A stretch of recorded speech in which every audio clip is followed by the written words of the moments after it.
Ready, set, go, go. Hello, everybody. Welcome to another edition of 420 Live. I'm your host, Jeff Kravitz. As you can see, I'm not alone today. Usually I'm sitting in front of a picture of Kurt Cobain. Today, I'm actually sitting in front of a real human Stewart Copeland right here. And I'd like to welcome Stewart to the show. It's nice to see him face to face. How you doing, Stewart? Very good. Welcome to the doorway of the sacred grove. We're sitting here. Actually, this is the portal unto the sacred grove. Step outside, my friend. Yeah, we're in the social distancing range here. Yeah. Jeff walks up here and I can just see the aerosol coming off of him, squirting in every direction. I am a sprayer when I talk. Yeah, I am a sprayer. Me too. It looks like everything's rolling, right, guys? Okay, good. So tell us how you, like when you bought this house. The house came with the room.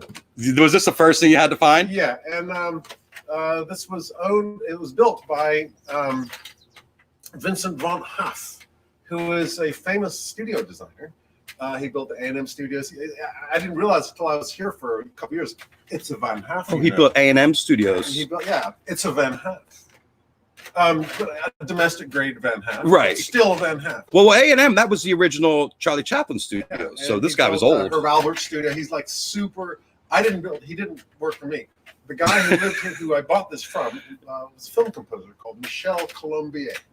It was actually a pretty substantial film composer, and he inherited a bit of money. Overbuilt. I mean, I built 3 studios and never spent this amount of money because you don't get it back. When I sell this house, I'm never going to sell this house. But somebody would come in, they look and they say, "What's with the triple glazed windows that don't open? Call that a kitchen? How am I going to put where's the shower?" So do none of the windows open around the room? They do, but it's designed as a studio, not as a granny flat. Then did you make it soundproof? Because you're not really that close to that. Yeah, it's soundproof. But he built this place, overbuilt it. It's all wired. We're upstairs, downstairs. All the rooms downstairs, there's channels going down there, so I could put a drum set. When I used to record stuff, I put the big power amps downstairs. The big Marshalls there, with the guitarist is sitting up here with me while his amplifier is raging down there. Oh, so I like isolation stuff. Yeah. Wow, that's great. And you put everything in before you moved in? Well, we were looking for a house, and my wife Fiona, she found this, and she said that takes care of that'll shut Stewart up. Because we were going to have to find somewhere, and I'd have to build somewhere, and right. It's really a drag. What did you do for a studio before this? I had another studio that I built, and when I sold it, they didn't buy any of the investment that I put into the building. It was just a guest house.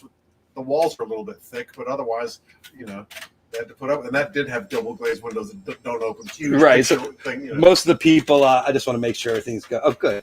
Anyway, so the house was a shack, sort of a hobbit shack. But this was pristine, and so honey, we're home. And she rebuilt the house, did the landscaping and everything, but I was already in. And your collection, is this stuff you've been collecting all year? Because looking in here, you have every kind of instrument known to man and some probably unknown to man. I'm glad you asked.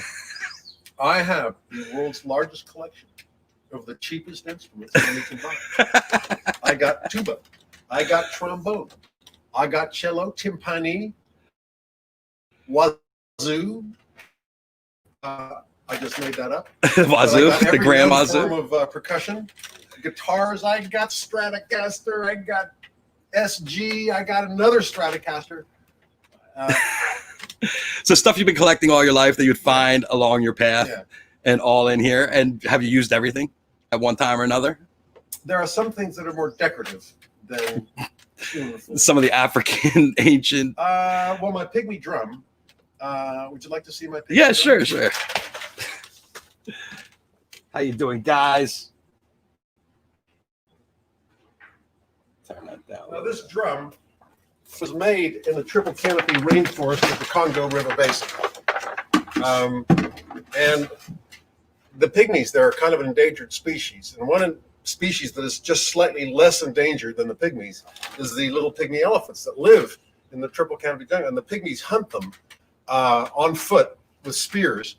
And if you're there and you happen upon a kill, it's like they're all carving that thing up. But they use the skin for their drums. Elephant skin? It doesn't sound great because we're not in the humidity means it's completely dried out. It has no sound. but that's skin. You could see that's Babar right there. And I would feel bad about the conservation aspect of this, but it was not hunted for game. It was put on this drum by hunter-gatherers living in their environment, and the ecosystem with the predators and the predatees. They eat elephant? Absolutely. Oh, that is a big catch when they get elephant. Did you try it? No. No. My antibodies are not equipped. And by the way, vice versa as well. They can't eat what we eat. No, we had to be very careful not to infect them, with our diseases that they have no protection against, that they have no antibodies against. And that's one of the hazards of going into the fourth world. The third world is one thing. That's where I picked up all my antibodies in the Middle East. What year was that you went? Was that just a vacation you were down there, or were you touring? That would have been 1984. Oh, so you were in the middle. Rhythmatist. I was there. I crossed Africa on the equator. And I was looking for origins of American music. So you were just on an adventure. Well, no, I was filming a movie. Oh. The world's coolest soundtrack to the world's dumbest movie. It's so stupid. It's called The Rhythmatist. And basically, me and a director and a tiny crew crossed Africa looking for cool shit. And the theory was that I was going to find the origins of American music, because American culture comes from Africa. I mean, the most distinctive feature of our culture in the United States of America is our music. Now, our music doesn't come from Mozart. It comes from Africa. Or so I thought. It doesn't come from Africa. I looked for the blue note, the flattened seventh. I looked for the backbeat. I looked for all these aspects of African American music, black, and they don't come from Africa. They came from New Orleans. Yes. And this, black music, which I'm a purveyor of, I'm a creature of. My instrument was invented by a black man. D.D. Chandler in 1898. Right, we talked about the backbeat and the foot and the pedal. You've heard this riff before. Well, no, you told us on last show, which was really interesting, and a lot of people chimed in that holy shit, they never knew this stuff. Western civilization was invented by D.D. Chandler in 1898 in New Orleans. Not many people know that. But the relationship with African music, I went to Africa to find these roots, and of course they weren't there. I didn't find those roots until 20 years later in New Orleans in Congo Square. But in Africa, their music is very different from what we would think of R&B, or there's almost no relationship. You can hear the seventh, the flattened thing, because for one thing, Africa isn't one place, it's many places. The rhythms tend to be more complex. The only music that was four on the floor was re-imported from the West, from America, back to Zaire and the Congo, where they're using electric guitars and a drum set to play their Lingala music. And it's their own thing, but it has four on the floor, and they're playing. It's a completely different style of music, but it's sort of, you can almost recognize. Well, I've actually seen some of these bands come to the States and play in New Orleans during Jazz Fest when they bring in some of these world beat bands in. Fit right in. And they're incredible. So you're saying that they exported the music from America. The instruments and what you do on those instruments came back from America. But the music that emanates, that I found in Africa, of course, like I say, it's not one place. There's a lot of places. And they mostly is polyrhythmic, which means it's not 8/4 rhythm or 3/8 rhythm. It's a compound rhythm of 1 2 3 1 2 1 2 3 4 1 2 1 2 1 2 3 1 2. And so it's a shifting rhythm. It's something that's always changing. Yeah, it doesn't change. But it's a pattern. It's a pattern. Pattern of irregular segments, but it's a sentence, and it's usually founded on a sentence of something important they've got to say, and or a war chant, or a lamentation, or a celebration of something, and they repeat it, and it's not 4/4, but they know it, and it's quite complex. So there am I, in all innocence. I see some guys banging on their drums. Hey, stop! Pull over! Hey guys! Mind if I sit in? Sure.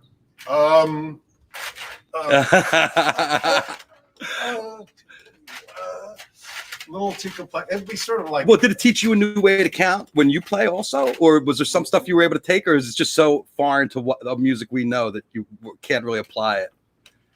It's quite far. It's quite distant, and I was inspired emotionally by it. particularly the pygmy music. The pygmies have the most beautiful vocal music, and with drums like this. We're just drummers on the back. Go figure.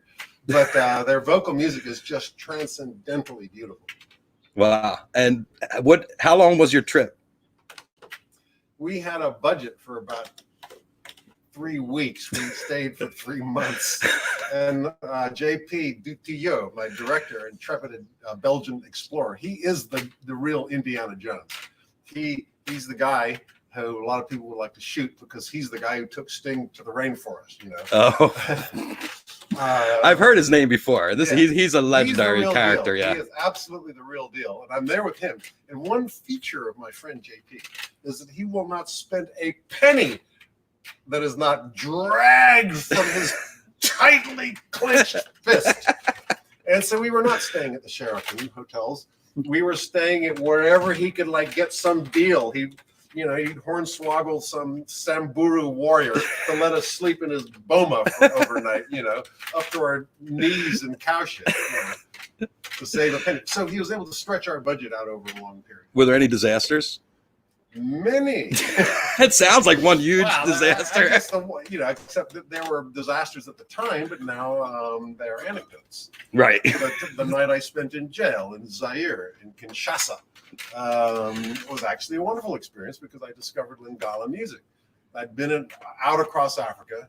We landed in Kinshasa from Burundi. We flew that section, and we just drove across town, get on a boat, cross the Congo River into. There's actually 2 Congos now. It used to be Zaire and Congo. Now they're both called Congo. We crossed the river into Brazzaville. Now, Kinshasa is one of the wildest cities in the world. It's just a Wild West show. And just getting from the airport down to the river to the port was like, whoa, like that. And we get on the boat, huge, crossing the river. And the Congo River is a very fast, crocodile-infested river. It's not the Thames. Right. It's not a gentle ride. But we get there and we're trying to, the guy looks at it, I think, but you haven't got a Zaire and you haven't got a visa, an exit visa. Well, it was all crowded. You haven't got a visa. I'm going to pay. There's your wallet right there, dude. So they send us back over the river. And when we got back to Kinshasa on the other side of the river, they say, oh, very big problem. Very big problem. And it's sort of like 5:30 and everybody's there screaming at him, everything with their passports. And he's just sort of he'll take that document, look at it. If it's easy, sure, fine. He'll take his bribe and next. Or if it's complicated, ours was complicated because so JP starts getting anxious. Like that. I have my big star of the thing, big star of the, JP. Pretty soon, suddenly, we are dancing cheek to cheek with the men with guns, and we are being handcuffed to a bench. Fuck, JP, god damn it. Like I suddenly, okay. It's all good, right? Anyhow, we're sitting there chained to a bench while, the day finished. And while we're at the bench looking down, a prison ship arrives with prisoners. They have these huge, like a traveling city traveling down the thing. It travels the length of the country down the Congo River. And it's just like a boat with other boats attached to it. And it just floats down the river, and it's the way produce moves around the country. And anyone who gets on there, they catch him, they handcuff him, and he's not supposed to be there. And so we're watching these prisoners come off, and they've got their hands on, they're getting beat with oh shit, this is how we're going to spend the afternoon. But anyhow, things quiet down. I think we heard a trumpet playing Reveille. The flag comes down, changing the guard, starting to get a little cooler now. We're still chained to a bench. And we're still chained to a bench. And eventually, the crowds of people like that, we saw one white guy go by. And JP said, Belgique. And I'm going, Merkin. And the guy kind of kept moving. And so the sun goes down and we're still there. And we can hear that in the office, the window's right there. It's kind of gotten quiet. Hello? Hello? Excuse me, sir. And it's like the guard had changed. And there's eventually we start hearing music. Like, wow, that's really cool. And sir, and the people come out and they're what are you doing here? Well, we got these. Oh, like I mean, but it's all a big misunderstanding. You can let us go now, right? Yeah. No, we had to spend the night. But the guy turned out to be Belgian, and he alerted the Belgian ambassador. And around 10 o'clock that night, or at some point, it was dark. You were able to get out. Well, he came down. He came down. He had some beers and stuff, and cheered up the guards who were not particularly uncheerful anyway. And we're digging on the music they were playing, Franco and TPOK Jazz and Tabule, all these artists that I've become a big fan of since. But we did have to spend the night. Next morning, we sorted it out. The Belgian ambassador fixed it up. We brought little, and we got out of there. And that night, when we got to Brazzaville, God damn it, JP, you can go find yourself whatever. A good time. I'm checking into the shirt. You were done. You were done sleeping on in shit. Yeah, that's crazy. Well, you've been all over the world. No. I've been wherever there are concerts. Wherever there are concerts, and a few other excursions beyond that around Africa. And so where haven't you been? Russia. They didn't want the police in Russia in the 80s. No, they did not. Nor anywhere else. There was this thing called the Cold War. Yeah. There was this thing called the right. Iron Curtain. Well, 84, the wall came down in Germany, right? Yeah, but up until that point, and it was still for a long time. Those countries were still closed off. China was closed off. I've been to China since, but all over Asia, Thailand, those are still unexplored. What's your favorite place to go? Italy. Yeah, mine too. Can't live there though. It would probably drive us nuts to live there, but the Italians are the best people on the planet. They had a hard time. My friends were pretty sanguine about it. Talking to Trey in New York was less cheerful than my Italian friends, strangely. Why? Because he was depressed about being locked up? I think Manhattan was really, really concentrated. Right. And Italy, there's kind of more room, I suppose. Almost anywhere on the planet, there's more room than there is. Yeah, but the Italians, their whole lifestyle is so different. Like they hang out the piazzas, and they're all huggers. And they're huggers and kissers, and they kiss 3 times. So they definitely had to change the way that they live too. I haven't seen them. Right, so you don't know. Because of our failure to contain this epidemic, we're not going to be allowed in. We'll be the last people to allow it into. But did you think you were going to go anywhere once they said it was okay, or are you still going to wait it out? I'm pretty sure the concerts will be last. Yeah.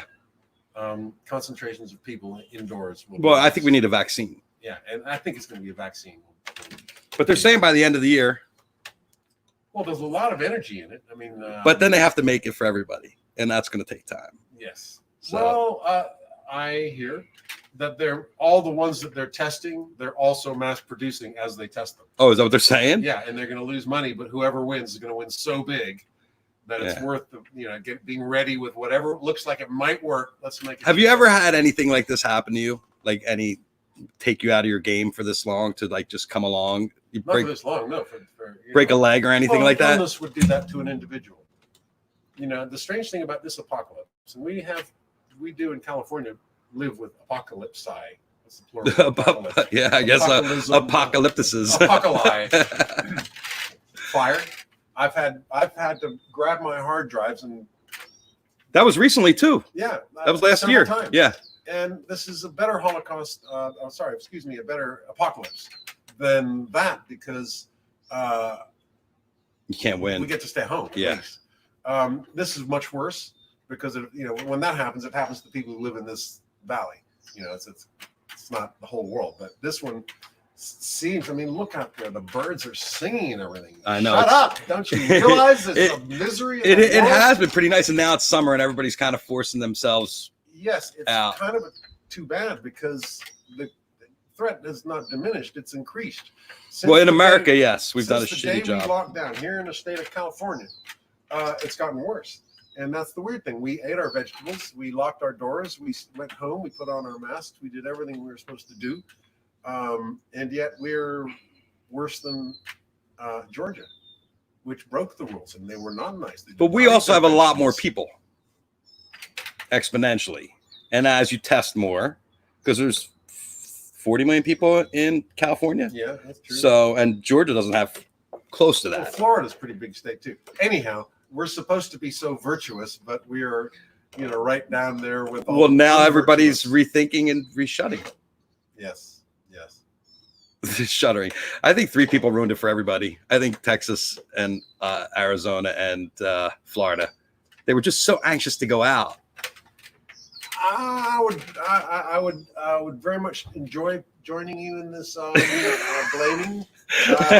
It's so tempting to blame Texas. Fuck it, let's blame Texas. Well, Houston's having the worst problems right now with their ICUs packed. I know lots of people in Texas, and I actually like Texas. Yeah, I'm hit or miss. Yeah, I'm hit or miss. Well, I mean, Texas. like California is a red state, except for Los Angeles, San Diego, and San Francisco. Right, I'm which not are even sure about. You're talking San about the Diego. middle of the state and everywhere else. Yeah, and that's true of Texas as well. Dallas is Austin. Austin's blue. Santa Fe is a fantastic city full of incredible people. That's New Mexico, though, right? Yeah. Okay, just checking. No. Not Santa Fe. San Antonio. San Antonio. Yes. Santa this, Santa that. I'm just checking this, Stewart.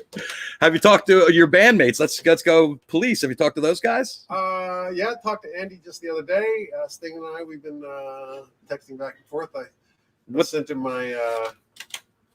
I found an old interview where I was talking about the relationship between drummers and bass players. I sent him that. We send each other shit. Of course. And what is anybody doing anything, or is everybody in the same boat pretty much? He's just kind of holed up. I don't like to ask him about his songwriting because it's like, who wants to know? Yeah. Well, it doesn't really affect you, right? If he's writing songs. No, hey, what's up? But and man, in his position, it's like it's an industry. He writes a song, and it's not his anymore. It's like, it's a thing. Right. Yes, it's definitely. But that whole crowd is everybody's getting older, right? All the fans, Sting's fans, are definitely aging, and all the music fans that are going out to these concerts now are also young. It's like, well, nobody's going out to any concerts now, but it's a changing of the guards coming up, so to speak. As it should be. As it should be. But we still like the old guys. Well, legacy acts. It's a huge business. Well, one thing, kids these days have their own icons, their own memories, their own associations, their own life experiences that they have to Kanye. Well, not even Kanye. What do you think of this whole TikTok? Like how TikTok now, I don't know if you know this, but 7 out of 10 songs in the top 10 are routed through TikTok, not even through record labels anymore. When you see, it'll say an artist name and it'll say TikTok artist next to it. You don't say. The birds are singing. This tower is made of ivory, I'm just wondering. So you don't think there's no way for us to play anybody in the older generation to really play to that crowd? Sorry, I don't follow. That it's really not our audience anymore, right? And it shouldn't be. What is my my youngest child is 20 years old, and her music. And now that she's up and out, I'm going to be totally uncool. All my kids have kept me hip as they all hit the teens. Right. I'm able to, hey, Foo Fighters, And then then they're gone. Well, what have they turned you on to that's resonated? Kendrick Lamar, Kanye. I'm terrible with names, but I mean, driving her to school when she was in high school here. And all my friends hate it. Well, there's no musicians. There's no, dude, calm down. My dad used to say, there's no trumpets. When Jimi Hendrix came out, that's just noise. And all my friends make exactly the same noises my dad made because his music was all trumpets, trombones, and right. And then the guitars came in, and they're like, "How can you listen to this? How can you? This isn't music." Exactly. But I never thought I'd say that to my kids. Like I always thought I had a very open mind, and I've ended up saying that to my kids. Right. Yeah. Well, we actually have kids the same age. Right. Yes. Yeah. Yeah. But anyhow, I actually approve. I'm glad when she gets out of the car, and I immediately switch to Stevie Ray Vaughan. But I feel educated, and I have enormous respect. Any for production, these guys. any little production things that have sent you that you heard that had Well, sent you I into the mean, studio? they didn't invent, Black Eyed Peas and others, and other people use sampling and completely turned a pop song upside down. It doesn't go verse, chorus, verse, chorus. The main thing, the revolution that I totally respect, is they finally, after more than half a century, got rid of guitar, bass, drums, E, A, and D chords. That's what my friends don't like. Where's the guitar?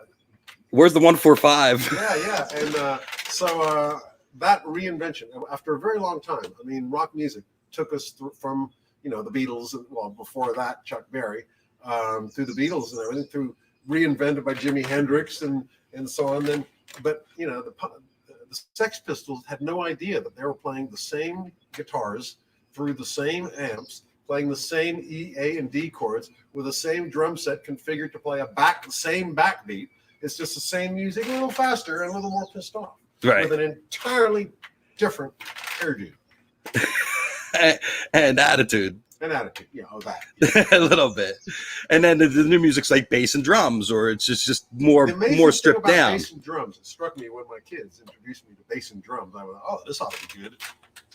The most distinguishing feature of bass and drums is the absence of bass and drums. Figure that out. Because it's so sparse. No, well, there's mechanized stuff. Oh, it's all drums on. Where's the drum? Well, what's interesting, I was watching, doing my research, my Copeland research, and I found a thing on Offbeat where they were talking about your drumming. And there were two things I picked up from the article. One was running your drums through effects. Oh, yeah. Were you one of the first people to do that you know of? It all began one afternoon in New York City when we got a phone call from London. And this would be about 1978. And the phone call from London tells us, "Boys, you're rich. The money has landed." And we'd had hits, and we're all excited about making, our charts and everything. This was the actual money part. And it kind of landed. A&M cut the first big check that went into the Roxanne account, which was dispersed to 3 guys. And whoa, this is it, boys. We went straight down to 47th Street Manny's music store. We bought that. We still got all those, the Roland chorus echoes, the Moog bass pedals. I got a Stratocaster there, and youngsters come in my studio, and they see it, and they, wow, this is 78, man. Where'd you get? In a store. And I still got most of the gear to this day because I like old gear, and it's old now. Right. The stuff that we bought brand new is now it's all stuff. 40 years old, right? Yeah, including me. So that's where the effects started, because since Andy got an Echoplex, I got an Echoplex. And since Sting got a Fender Stratocaster. Yeah, but drummers didn't really buy effects at that. Did you know what you were going to do with it, or you were just like, I'll figure out? Well, Andy does cool shit. What's some? If he can do it, I can do it. So we get to a set. We were playing that afternoon in New Jersey, on Long Island, at a place called My Father's Place. And that sound check was the sound check from hell, with everybody trying out their new toys. And there's Andy with his new Echoplex and Sting with his Moog bass pedals, and everybody's playing with their cool stuff. And I'm on the drum set. None of this really pertains to the drum set. But hang on a second. Give me a microphone. So you put a microphone on. I put a microphone on the snare, put it through the echo line, through the monitors. Got. Cool. Got. And I could get these rhythms going like the hey live dub. Rigged a foot pedal so I could turn it off and on. But in some of the places, you get the and that's the cross rhythm. The echo comes back to you, and the two rhythms create a new rhythm. And that was the beginning of that. As soon as I put triggers on my snare drum, well, let's put one on the kick too. It's like a for a bit of extra throb. Well, let me have a tom-tom over there, and I can put a pickup on that. So you go boom. Or there was that period where you go boom. Very 70s. So there weren't really electronic drums at that point, were there? Or there were, and they were just rudimentary at the beginning? There was something called Simmons, and there was like a Formica surface, and you hit it, and there were all these kind of techno bands that were using them. But the surface, the bounce of the stick was just people having carpal tunnel issues right away, because it's a hard like glass, and that's a drum Bounces. Yes, you have the bounce. Yeah, and that hard. Yeah, but the sound effects that Simmons, it was an instrument, it was a thing which had a bunch of sounds. But then pretty soon people said, just take any old trigger and we can give you a synthesizer that'll make cool sounds, which you run through. There's about, out of the 100 sounds, only 2 of them are stupid. Right. And the other thing I saw that was the way you held the stick was in between, using the jazz drummers held it on the ring finger, and Wrong then orthodox, I like to call it. And then you held it on your middle finger. Yes. Because it gave you more orthodox with wrongness. Orthodox. Wrong orthodox. But it was a kind of unusual grip, but I never saw you have Well, here's why. The orthodox grip derives from the marching snare. And the marching snare, because if you're marching, the snares were deep, they're that deep, to give them a bit of volume on the battlefield. They're big drums. And if you're walking with a drum like that, you can't really walk. So you turn it on an angle, and the drum kind of goes like that and like that. So the drums, to march, drums on an angle. And it's sort of like you're playing on a skin like that. Well, how about, or like that, how about we turn this hand over and play like that? It's to address an angle, a drum that is at a 45-degree angle. Right. Okay, now my snare drum is a little bit not quite such a severe angle, because any drummer, you got to play other people's drum sets. You can't be moving drum sets around. So you got one thing a drummer has to do is play any old drum set. And so mine is, got a little bit of that angle, but not as much. Modern drummers today, Taylor Hawkins, his is flat like that. I mean, he like plays a plate. like that. He has no angle on that sucker at all, which makes perfect sense. But since I'm old school, but not so old school, so I'm kind of half. Has Taylor ever asked you about your grip or your angles? Has anybody ever asked you about your grip and your angles? Yes, it's amusing that it is an issue of such interest. Well, because you listen, in the Rolling Stone best drummers, you're number 8, I think. I vary, it goes up and down. Yeah, but what I saw one thing you were 2, one thing you're 8. You're considered one of the top drummers in the world of all time. That's a hell of a fucking mantle. Neither Buddy Rich nor Mitch Mitchell ever make it to that list.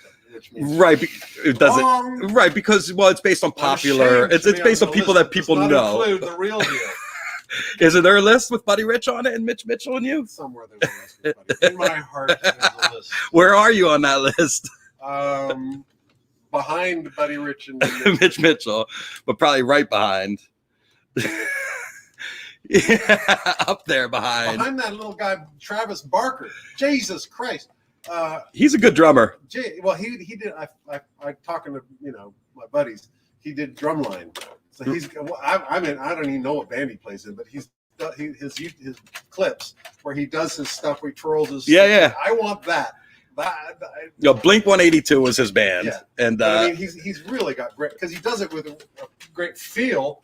But that thing of playing with his sticks is too cool. How about Chad Smith from? Oh man, he is a monster, and he was doing some good clips as well when he was kind of playing riffs. Early COVID. Yeah. Oh, on the broadcast on Zoom and stuff on. Yeah, on Instagram and so on. Right. Spot the riff, and that kept us all entertained for quite a while. Who's your favorite? A live young living drummer.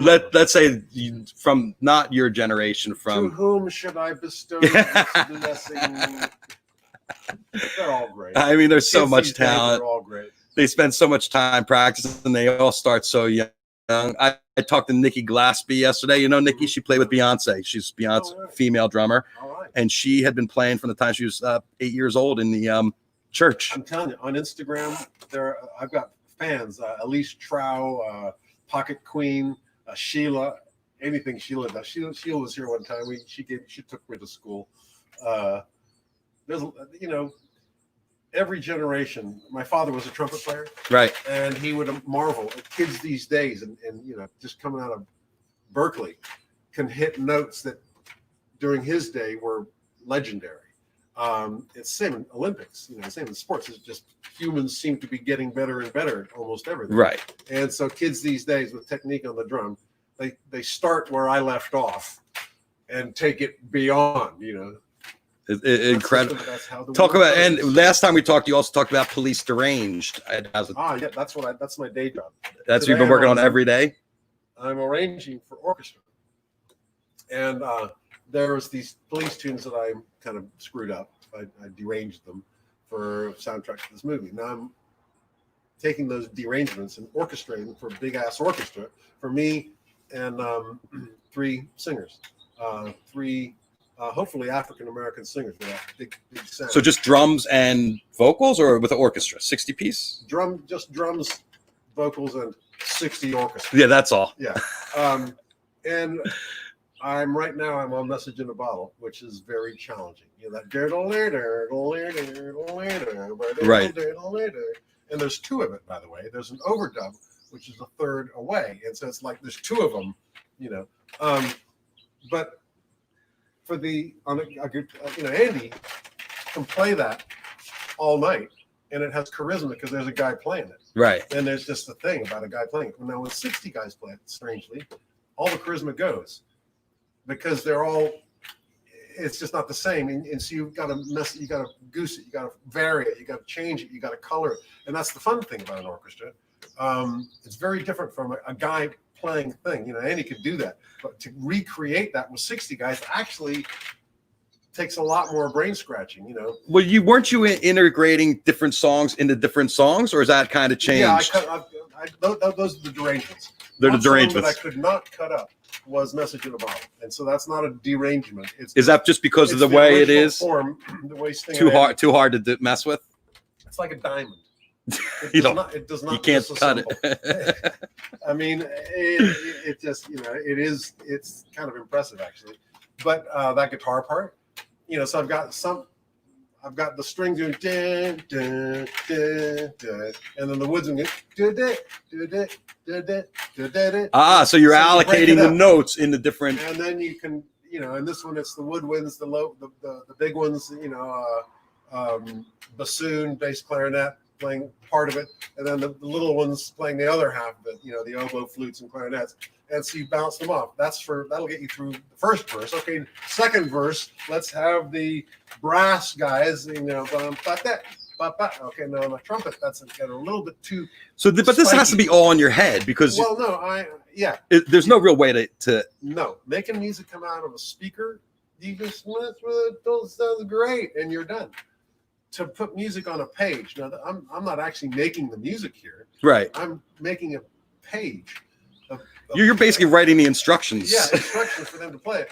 And so I've got to imagine what's that, you know, I've got to, you know, for the harp, you've got to think of what's easy for them to play. You don't want it to be hard because then it'll be clunky and uncool. And Message in a Bottle is a very tricky riff. In fact, Andy, it's pretty much got to be Andy playing it because he is the only guitarist I know of who can play very intricate finger picking stuff like that and fill a stadium with it. Yeah. I mean, to play that with aggression accurately. His touch is his so unique. Yeah. His touch and just the way he chords. I mean, the way he arpeggios is just arpeggiates. I've got like a version so I can hear kind of what's going on, you know, of samples of all the different instruments. Right. And I'm working around. I think, what the hell did Andy do here? Because I get his solos. I use all the stuff that Sting, his vocal improvisations, Andy's solos, and stuff, and it all starts from what those guys do, and that's kind of the trick of it. Because I'm partial to what those guys do. You know, most of my symphonic works is my composition, but this mission here is to kind of get those 2 guys spread out amongst 70 guys. And on the page. Yeah, and on the page. And how are you integrating the other parts? Because you don't really have a way to listen to it, so it's got to be all in your head. So I've got a facsimile. I've got a version that I can listen to. Oh, so you've gone in and cut something that's worked with the actual real music? Well, I write to create the page. There's an application called Sibelius, right, where you put all the articulations, you put all the instruments there, the you know, all the stuff. I call it the Italian. It's not just the notes. Or it's not. I got you. You know, you shape it and you tell them not just what notes to play, but how to play them. And so I've got kind of a facsimile, which I can hear to just check what I'm doing. And then I say, well, what did Andy do here? And I put on the record, and there's just Andy cutting it, and I think, oh God, how am I gonna? Well, I mean, you know, those 2 guys. I've said this 100 times. They're not replaceable. But the nearest I can get is 3 robust African-American ladies with those huge voices and 60 orcs for Andy. So before you came into quarantine, you were out with your rock band with the Oysterhead. Rocking with the Oysterhead. And I know you had the time of your life. Yes, that was a lot of fun. Well, those 2 guys are a lot of fun to hang with. And the best thing about the Oysterhead experience is the Oysterhead audience. They're like a jazz audience. You know, I'm famous for sneering at jazz, mostly for a laugh. You know. But the jazz audience are the best audience on the planet. Because, and like an Oysterhead audience, they pay good money to see you just fuck around. And I love fucking around. And that's something that never happened in the Police. There wasn't a lot of improv, was there? No, we did a lot. In the early days, less and less as our oeuvre, as we got more and more songs to get through. Right. The jams got shorter. But in the early days, when we had only 1 album worth of material, we were stretching it out. We had to play 3 sets a night, and we would stretch the stuff out. And, you know, we'd run out of material, and we'd play Roxanne again. Yes.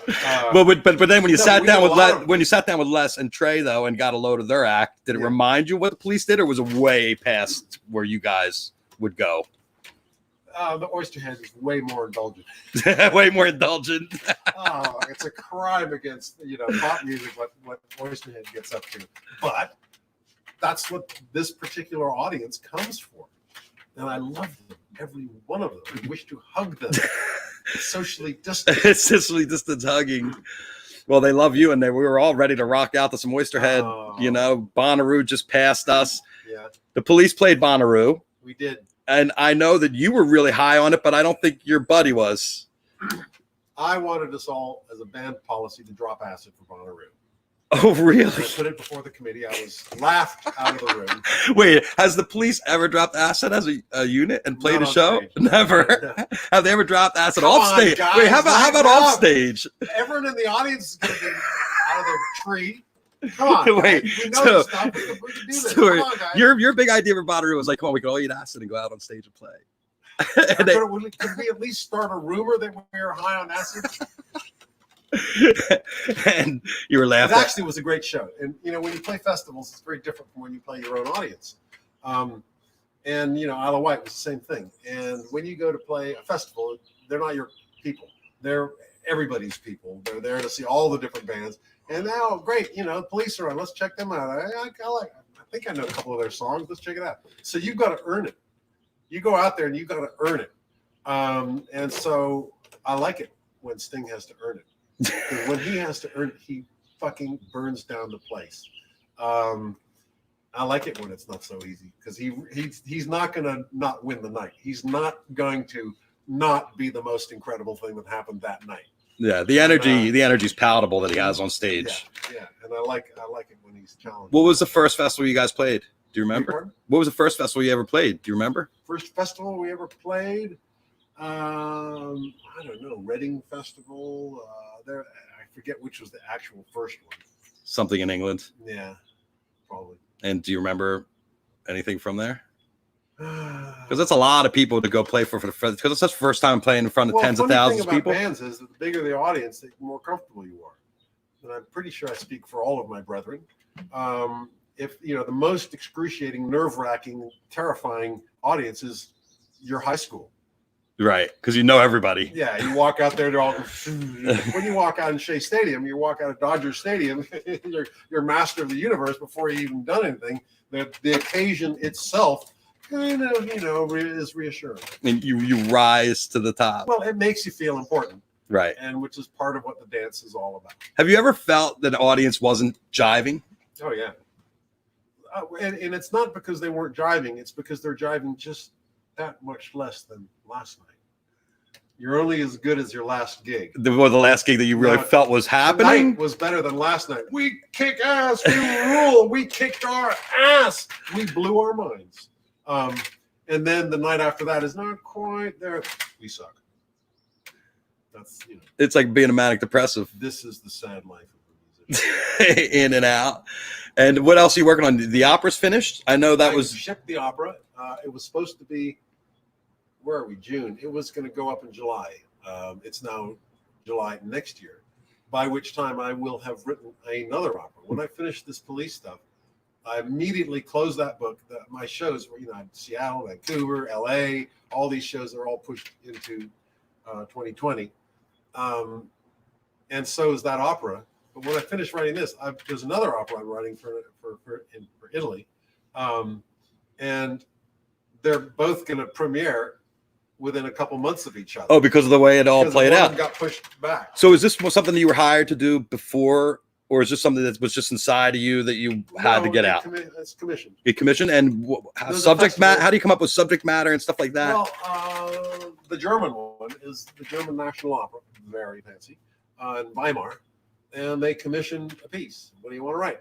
And my buddy, who I work with, the librettist who writes the words, he was already working on Nikola Tesla. Right. And so that one is about Nikola Tesla. It's called The Electric Saint. Is it in German or No, it's in English. English? The Italian one, which is the next thing, was they have a venue by the lakes, like Maggiore, right getting up northern Italy towards Switzerland. They have these beautiful lakes. Lake Como. I've been to Lake Como. Exactly. Yes. Just like that. You know the place. And there's a quarry with these huge cliff walls upon which they project cool stuff, and they have an orchestra, and they put on these shows. It's kind of a festival thing, and they've commissioned a piece about witches. Wow. And it's all up to you creatively to come up with the whole plot line and everything, the characters and the stories and everything like that. Yes, they have some form of a brief of some kind. This season we're trying to do such and such, and so I get some guidance. But then, unlike a film score, which is why I do this instead of film score. A film score, the director comes in here and is in your face. Happy, sad. This is going to sad, happy. I need something. I'm not feeling the, Well, it's someone else's vision, basically. And with an opera, it's yours. And by the way, as a professional hired gun, it is my job to make that director feel in his scene whatever he wants. Yes, sir. You want a little bit more angst in there? No, not too much angst. We need to keep a sense of humor going. That's how you learn to control music. I learned everything I learned how to write for a symphonic orchestra because Francis Coppola turns around and says, "I want strings." Yes, sir, Mr. Copeland. And so being a professional hired gun, I've learned way more than I ever learned as an artist. Okay, hanging out with Sting and Andy, I learned some shit. But leaving them out. But normally an artist goes where they want to go, and that's all they're good at.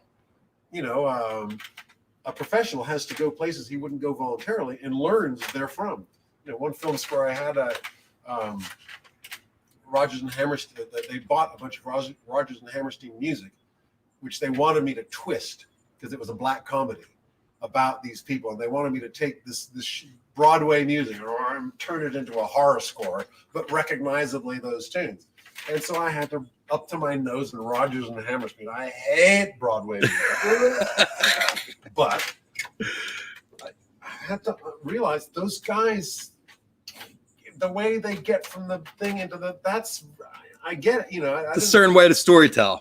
Well, yeah, and I wouldn't put it on for pleasure, but I sure learned some stuff, And when you have to go places as a professional, I'm sure with you, as a professional, you go places and you get what you need to get, and you learn how to get it. But if you were an artiste, you wouldn't have to learn all this other technique. You just follow your own instinct. Right, and so opera allows you to be more of an artiste than with filmmaking. You're I've more done the learning part. I got paid.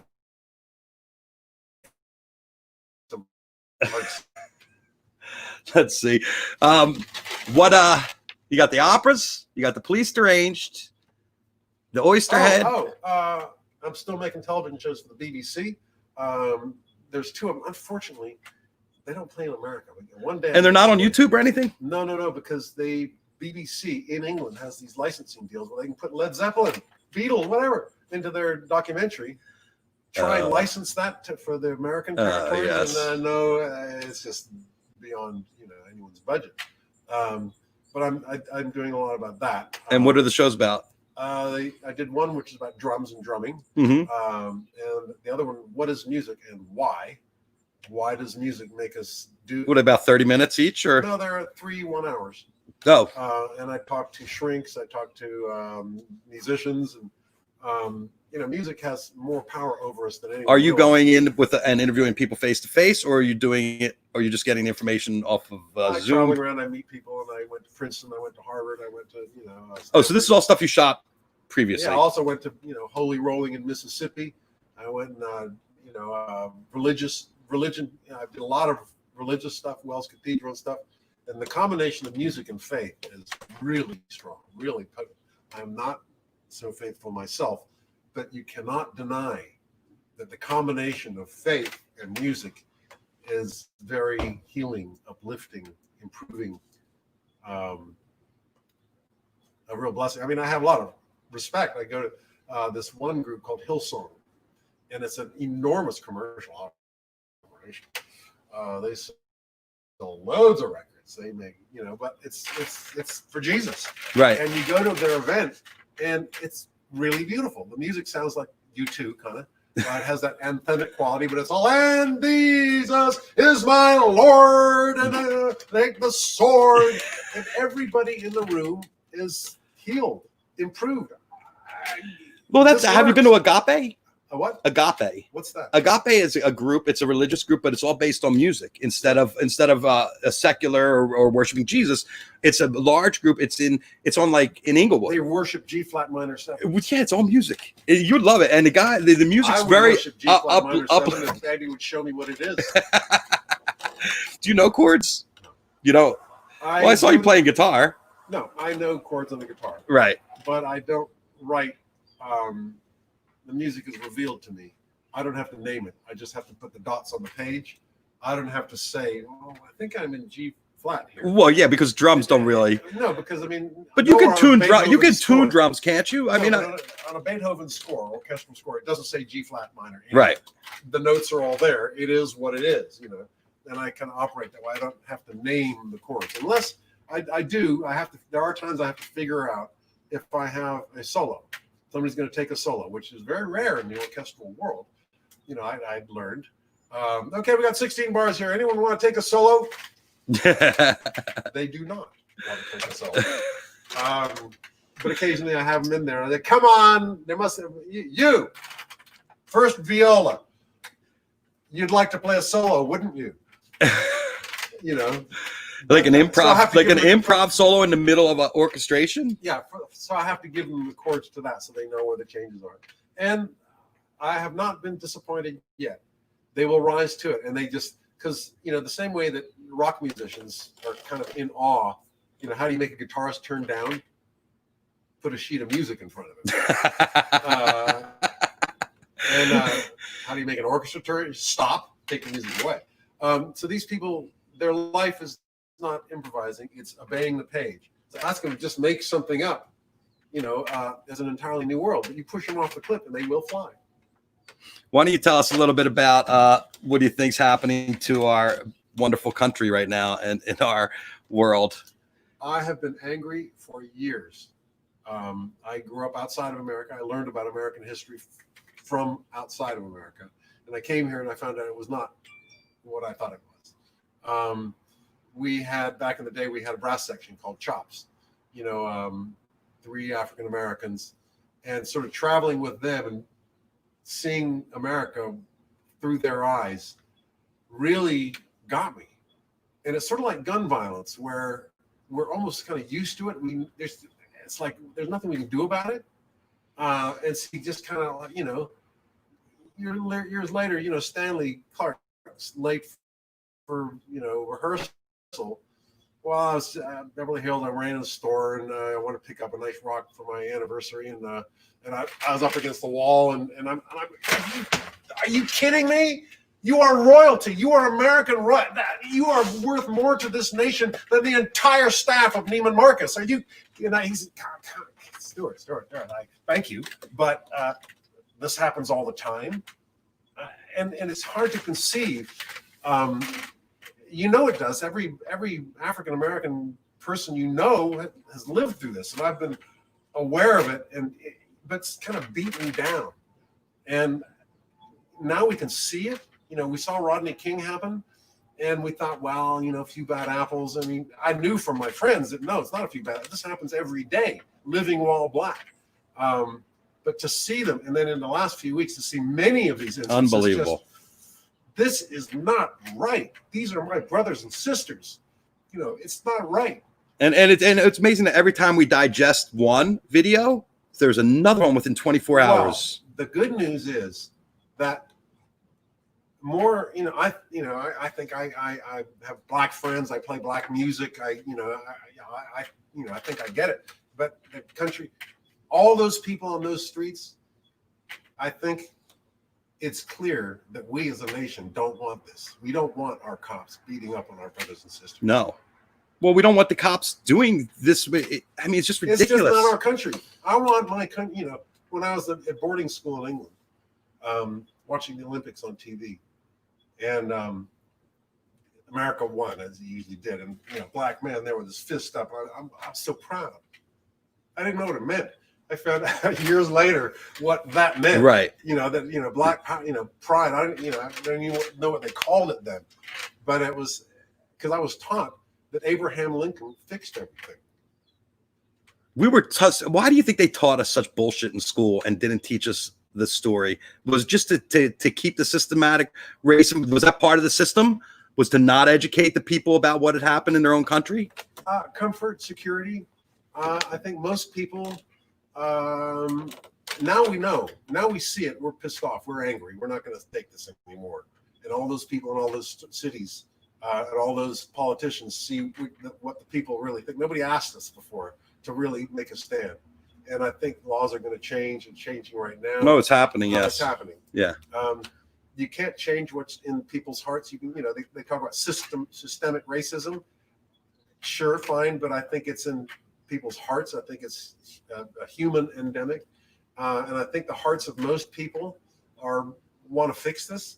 And in law enforcement, there's a culture there that has gone under the radar because it doesn't get busted. And I know well, it protects itself. It protects itself.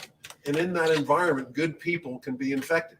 And I've had nothing but, as you can imagine, the best relationship with the police. I finally got, for 20 years, I finally got a ticket one day. The guy was too young to have heard of Roxanne. I got a ticket. Wow, that's weird. And I drove it wow, this is how fast. I never even thought about how many tickets Stewart Copeland got out of because there's a band called the Police. You realize you were going to let me see Mr. Copeland. Can I get a shot? If I was the Beatles, I would have got a ticket. And I did suggest to my colleagues, by the way, our merch. I'm checked, but I assume our merch is probably not doing real great right now. Well, maybe it's to say defund the police with a big picture. Well, I was thinking of you doing guys. a classic T-shirt with defund over top. It's not a bad idea. Well, Stewart, I appreciate you letting me come to your house and get this close because I know. From the beginning, you were like, aerosol! All your bad aerosols being blown over there. Mine is... You're coming out all over me. Actually, no, I'm under a vent right here, so mine's going that way, yours going that way. Well, I appreciate you letting us come almost into your studio, and I look forward to when we can fully come in and see you at this amazing place. I have another minute. Who's your favorite conglomeration of people you had in here at the same time ever? Denny Carey, Neil Peart, Matt Stone, Cheney on bass. I don't know. It would have been the time when. Great. Snoop Dogg came in there all by himself, blew my mind. We had so much fun. Well, I was watching a video with Neil Peart, and I know he was a good friend of yours. We all miss Neil. Yeah. And we know that Les is going to come out and do the album next year, the Rush album, as part of Primus's tour. I don't know if you know that. Tribute to King. They're going to do Tribute to Kings. Oh, that's right. They're going to do an album. Yes, they're going to do the album. That's so great that the youngsters do that. Well, one day someone will do it to a Police record too. Good luck. Stuff's hard. Everybody, thank you. Thanks for tuning in today. I want to thank Stewart, and we will see you on Monday. We'll be back here for. Oh wait, where's my camera? Oh, it's over there. I'm looking at the computer. 420 live. Stewart Copeland. Thank you. Thanks for having us. Remember love. All right, guys. We'll see you soon. Peace, love, happiness. Here's the hug. Oh, have a great weekend, everybody. We will see you Monday with the Relics crew. Take it easy.